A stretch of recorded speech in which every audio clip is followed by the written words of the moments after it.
Before there was time, space, or matter, before a single atom ever dared to exist, there was only God, but not the God you've seen in paintings, not a distant figure shrouded in clouds. This was the original mind, the unmoved mover, the voice behind all vibrations. He did not awaken. He always was. He did not begin. He began the beginning. He is not in time. Time exists inside him. And then he decided to create, not out of boredom, not out of need, but out of purpose. Because every story must be told. Every beauty must be born. Every soul must have a chance to return home. In a realm of absolute silence, where even darkness hadn't yet been born, a voice thundered, not through air but through reality itself. "Let there be light." And light obeyed. In an instant that still echoes in the fabric of time, galaxies ignited. Stars took their place like soldiers responding to their commander. Nebulae bloomed with colors no human eye has yet seen. And at the center of this explosion of glory stood intention, the will of God. Day 1, the birth of light. God didn't create light like a sculptor forms clay. He spoke it. His voice carried power coded with infinite precision. Light exploded forward, unstoppable, beautiful, violent, and sacred. And for the first time, something moved.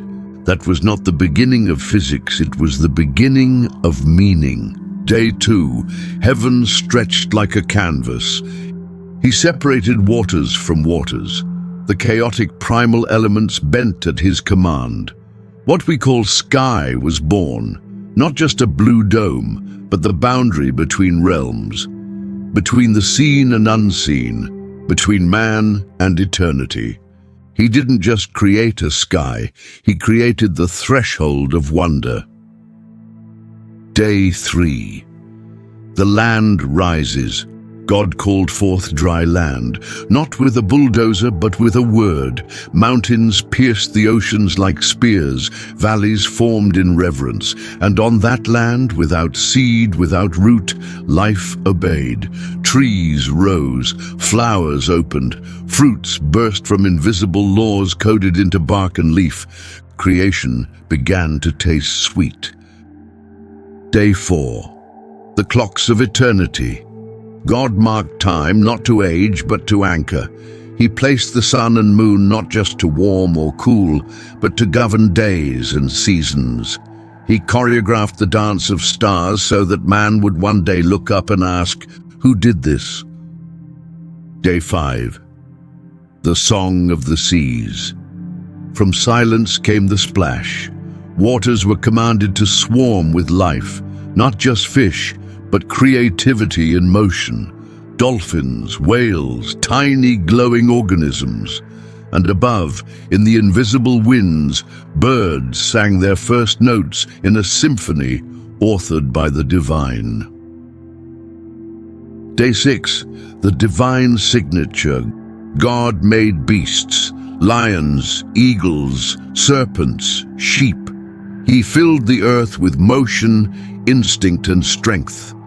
But then he paused because he wasn't finished.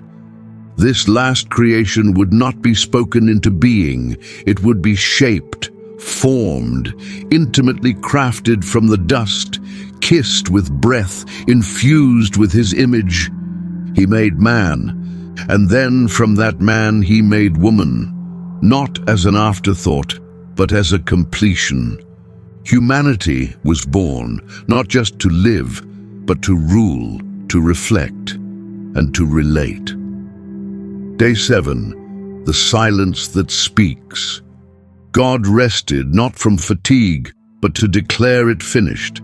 And in that rest, he created something modern humans have forgotten: sacred pause. He looked upon everything, not with critique, but with satisfaction. It is very good. Why this story still matters. because deep inside your soul you already know it's true. When you look at the stars, when you wonder where love comes from, when you crave justice, when you ache for something more, those are echoes of Eden, echoes of the moment God looked into the void and decided you were worth creating. God of beginnings, the one who painted the cosmos with a whisper, who spun stars with his breath and formed humanity with his hands. Today I pause and remember, I am not an accident. I am not the result of chaos. I'm the result of your will. When I doubt my value, remind me that I carry your image. When I question my purpose, remind me that before the universe was born, you already saw me. In a world full of noise, teach me to hear again the voice that said, "Let there be light." And may that same light shine in my soul, guiding, healing, restoring, until the day I return to the one who created me and I finally hear you say, "It is very good." Amen.